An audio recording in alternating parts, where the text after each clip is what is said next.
and welcome to the Be Glad movement. My name's Pollyanna and I'm on a mission to bring you as many stories as possible of good coming out of bad and reasons to be glad.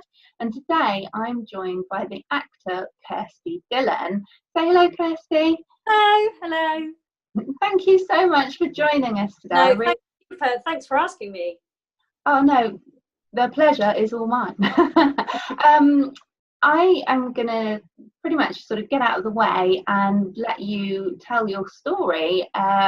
We know each other through our mutual friends and military links, so I'm just going to let you dive straight in. Tell us about what life was like growing up for you and how things unfolded. Okay, so I grew up in Portsmouth.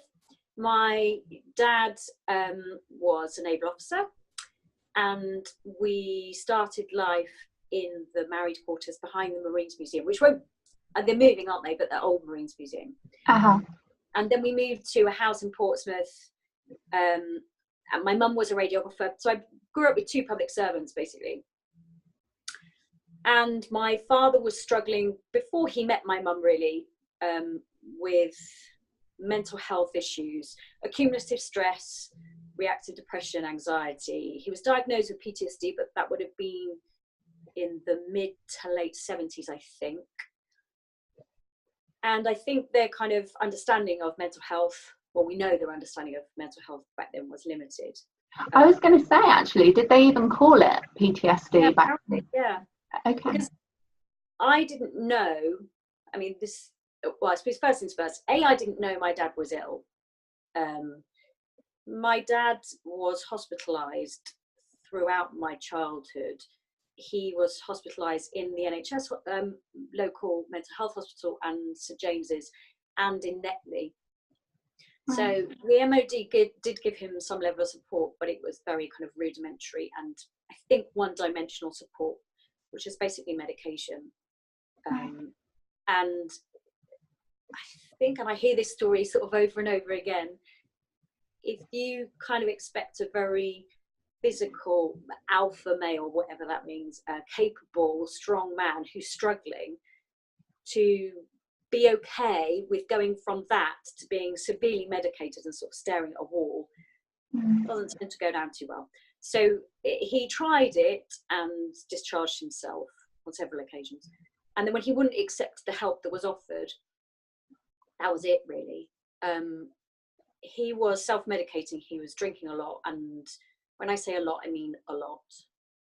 So there would be periods of my childhood where when he was bad or going through an anxious phase, he would drink, I mean, I remember a lot of vodka basically and a lot of blackouts. But I also remember now what I know to be anxiety attacks. So my dad would be in the middle of doing something with you, being a parent, you know, functioning in sort of public spaces like in the post office.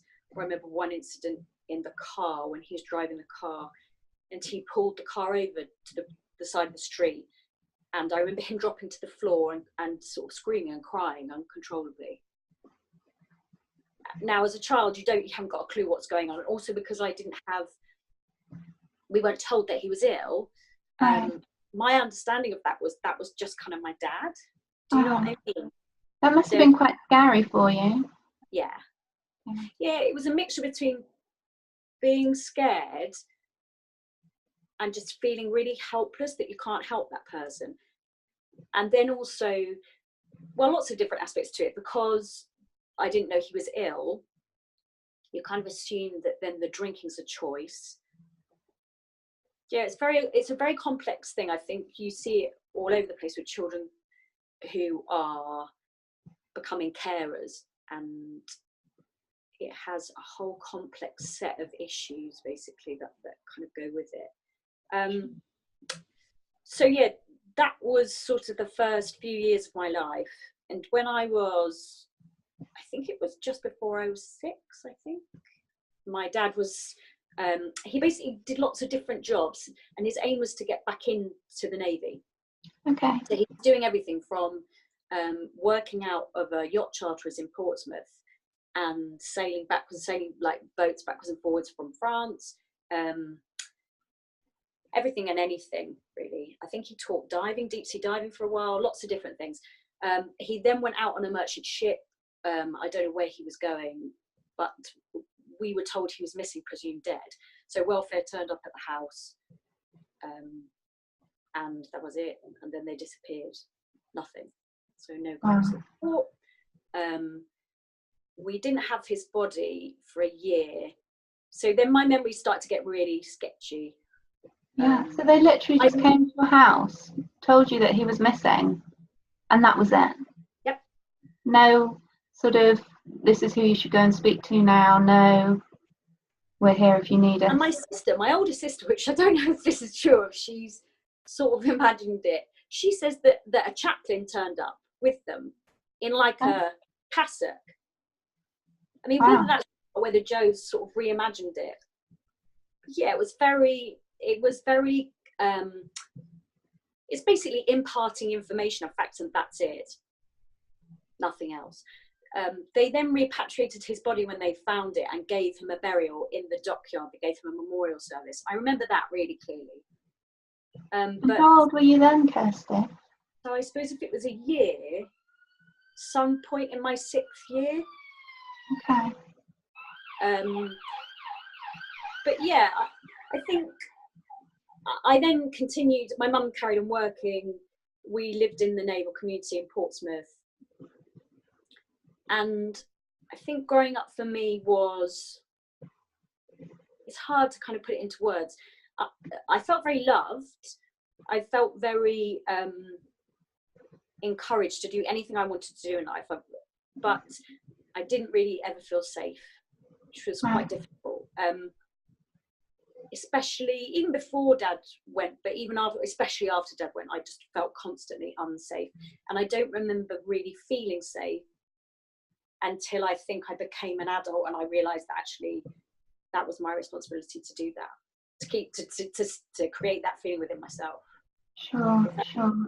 I think as kids we kind of expect our parents to always be there and to protect us. Yeah. So for not only witnessing your dad with his own anxiety and mental health issues before he passed away, but also the sort of, you know, a dad is meant to be that big burly person that's always going to be there to protect you. So for him to suddenly be gone must have been an incredible, you know, impact on your life and on your. I think you're right. I think it was more than anything, it was really confusing because my dad was that as well. But my dad was in a good place. My dad was in a really good place. So he was obsessed with physical exercise. He was obsessed with kind of achieving things physically. So when I said that he did the whole yacht chartering, my mum said that he used to set himself tasks and goals. You know, he was a very determined person, and he kind of knew the link between, I suppose that's the military thing as well, between setting yourself a task, achieving that task, and how much that can do for your self-esteem and hopefully get you back on track. So he used to take the navigational equipment out of those boats and sail them by the stars, that kind of thing. My dad was very resourceful and resilient when he was in a good place. Right. But it's that thing that we all now know about mental health, and we're getting better at it, about if you don't deal with that and or the things that are unraveling for you, and you keep stuffing them in a box somewhere and you keep just coping, they are always going to come back to find you at some point, you know. Sure. It's that horrible thing of, I think we try to move away from dealing with things because things are painful, aren't they? And they're tricky, and when you have to sit down in that space and actually deal with it, it's really hard. But if you don't, you're kind of just then putting a plaster over it and existing rather than actually living a full life, you know? Sure. So what happened next for you? I mean, you're an actor now, working on lots of interesting projects, but how did you sort of overcome this situation? I know you're never going to ever sort of 100% overcome it, but you carry on with life nonetheless, you know. I suppose my acting really helped me. My dad kind of saw that in me from a very little age. He used to say to people, "Oh, she's going to be on stage." Probably because I was a bit of a show off. But I've always had this I think being creative is kind of, or being a professional performer is more, it chooses you rather than you choose it. So I've always had this thing where for me, expressing emotions or expressing my understanding of life comes into its own when I can kind of create something with it, or when I can perform it and it's heightened. So it was a very natural step for me to just go straight into it. It's all I've ever wanted to do. I didn't ever want to do anything else. From a very little age, I was at ballet every night for a couple of hours after school. I was singing, I was acting, and that was it really. Yeah, that's been a good emotional. I think I've realised as I've got older, that's where I felt safe expressing the things that I couldn't express at home, or the things that weren't as palatable in the 80s and 90s about mental health. So that when you're feeling, as a kid, because I felt anxious a lot of the time and I hadn't dealt with how much I missed my dad, it was much easier for me to put all those emotions into a narrative, into something that wasn't real, but to me, in that space, in that moment when you're performing it feels real. Sure. And yeah, it was kind of a natural progression. But I think my family are very, all of us, we all cope with it very differently, but we all have this thing, and I don't know if it comes from I'm brought up by a Scottish woman, of not being defeated by life, not becoming a victim to anything that happens to you, and that needs to be done at the appropriate time. Do you know what I mean? But never falling victim to your experience, I suppose. Sure. Always managing somehow to make sure that it has affected you, but it never fully defines you. Right. Yeah, exactly. I mean, that's sort of what the Big Lab movement's all about, is sort of using the negatives that happen and finding some positives within it. And it's great that you were able to channel your emotions into a positive outlet of drama and acting and being on stage. And I know that you are helping, you run workshops, don't you, and you help other people to express themselves as well. Yeah, I do acting workshops for different charities, and now a little bit more in a corporate environment. I suppose for me, the good thing that I can get out of what I went through as a child is a very early understanding of the fact that everyone in life is going to experience pain and loss, and there's nothing you can do to kind of avoid that. And that it definitely I hope it makes me a more empathetic person. I hope it makes me a person that people feel they can talk to without feeling judged. I think especially around mental health, because there's so much shame around it, that when I grew up, you have those things of shame from a very, very early age. So I felt my dad's shame, because you could see it on him. He was riddled with shame. And then after he died as well, this kind of wall of silence from everyone around us. This idea that if you're not quite perfect, then then you should be sort of on the outside of things. And so I think that's helped me. I think that's been a positive in my life, because now I naturally gravitate towards people that feel like that, if that makes sense. And I personally think the more interesting things happen, or the more interesting people, are the people on that periphery. The people that conform and stick to life's set of rules are the people that I think they struggle when they get obstacles more. Do you know what I mean? When life kicks them, because they've stuck to this kind of set rule and these expectations that they should be able to live life happily within that construct. As soon as they're slightly steered off course, it's harder for them, I think, if that makes sense. Yeah, it does. It makes absolute perfect sense. I do totally believe that things make us stronger if we let them, because it's easy to get downtrodden, and everyone should be allowed to throw their little pity party for a while. I'm not taking that away from anyone. I do think it's important to allow your emotions to move through. But it's sort of the getting back up on the horse part that is important, and learning from what we've been through and using that to our advantage. I think as a country, unfortunately, we try and, because we're not great with dealing with really deep kind of technicolor emotions, we want people to skip the processing part. So we want people to get to the I'm fine part. Yeah. And I think that can be a bit of a mistake. I think that then comes back to bite us on the bum, because then you haven't processed stuff.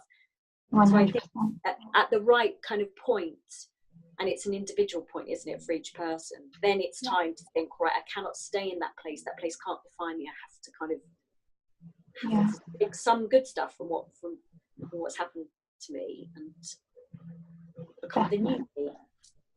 And of course, life doesn't it doesn't stop dealing you that stuff just because you have it at an early age. It doesn't then stop kind of throwing stuff at you if you live it properly. I mean, if you live it under a duvet, if you never take any risks in life, and even then it can still bite you on the bum. But if you live life to the full, it should kick you. It should, I think that's a big thing, isn't it, about managing our own expectations of what we want this journey to be. Because if you want it to be pain-free and you want it to be disappointment-free, my God, you're in for a bit of a hard. Do you know what I mean? It ain't gonna happen. It isn't gonna. Not. No. And like you say, if you make that decision to live under a duvet, that is going to bring pain in its own right, because you're going to become really miserable and bored. And don't get me wrong, I like my duvet, but in the right, you're right, is that you limit your possibilities, don't you, as a human being, and you limit this experience that you're given, and you're only given one chance at it. And so I suppose that's what it taught me, is that I never, because I felt, and both my sisters felt it as well as soon as my dad died, is we felt like we were, especially from officers' kids, actually, more than lower rank kids. I shouldn't say that, should I, lower rank, but I just did. From my godfather was another Matlow. He wasn't an officer. And his family were great to us, but they then got moved. That's the other thing, of course, in military families, is they then got moved. But some of the other officers' kids where I lived, they could be unbelievably cruel and cold, because I suppose that's what they were shown at home, this sort of really stiff upper lip. And actually that any kind of expression of emotion or weakness was too messy and too, just kind of that thing of pull yourself together. So we definitely felt on the outside of that kind of network. And that I see as having been a positive thing in my life. Is that I don't want to be on the inside of that.